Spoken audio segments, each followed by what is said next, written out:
Welcome to the Clinical Podcast Series brought to you by the American Academy of Optometry Foundation.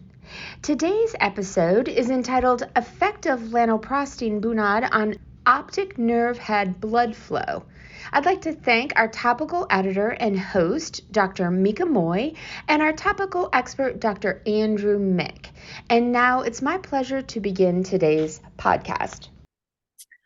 Welcome. In this episode, we're going to be discussing a paper that looks at optic nerve head blood flow and glaucoma medicines.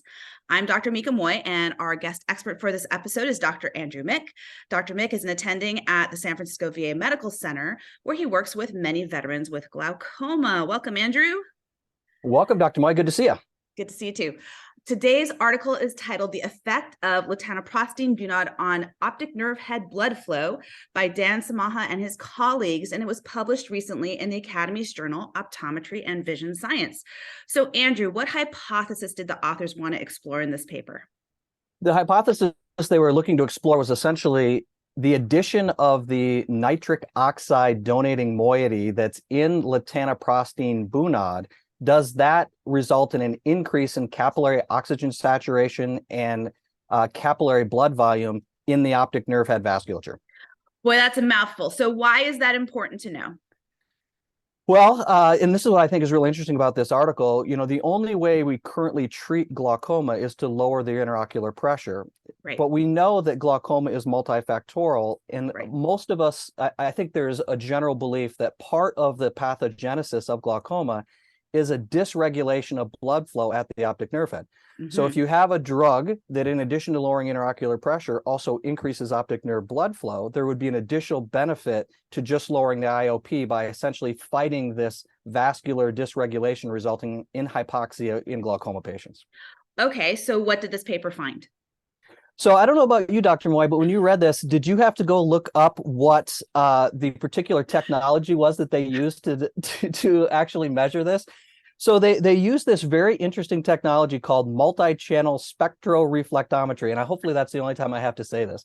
But essentially what they did is that they shine light on the optic nerve head, and then they analyzed the reflected light back. And they had an instrument that was kind of tease out the spectral signals that were coming from hemoglobin and oxygenated hemoglobin. So they used this technology to essentially be able to calculate oxygen saturation and also blood volume at the optic nerve head. So they essentially took a group of 23 patients and they made a baseline measurement, and then they had them use both latanoprost and latanoprostene Bunod for 7 days. They remeasured them at 3 different time points. Then they did a washout, and then they did a crossover. So the same patients then used the opposite drug 7 days and then remeasured. Okay, so that's the basic synopsis of the methods. And what they found really were kind of into 2 main groups. One was looking at capillary oxygen saturation. And for capillary oxygen saturation, they found that latanoprost alone did not change the oxygen saturation compared to baseline. But the latanoprostene Bunod that has the additional nitric oxide donating moiety showed a statistically significant increase in that capillary oxygen saturation compared to not only baseline, but also compared to the latanoprost. Yes. Well, I was going to say, but in healthy non-glaucomatous patients. Correct. And I think we'll get to that element of it too. Real quick, the other major finding was looking at blood volume, and what they found is that both drugs actually increased blood volume a little bit, but for latanoprost alone, it was only increased on 2 of the 3 measurement times.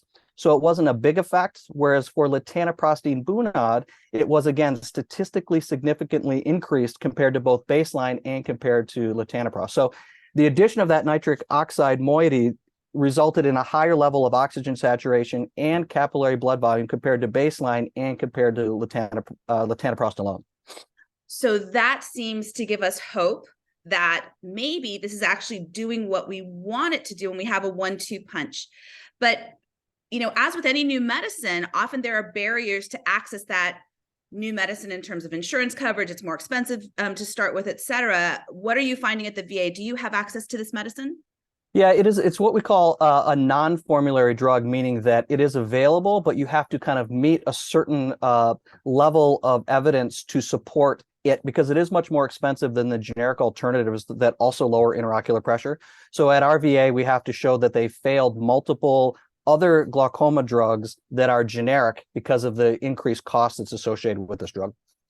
So would you say in, non-scientifically, just with your gut, Andrew, when you have to switch patients to this drug, are you excited by the results that you're seeing, or are you seeing a result that's different?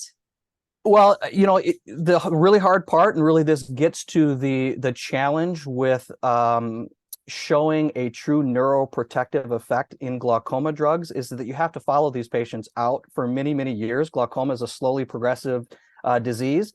It's changing two things. It's lowering the pressure, and it's also potentially having this effect on this dysregulation of the optic nerve head.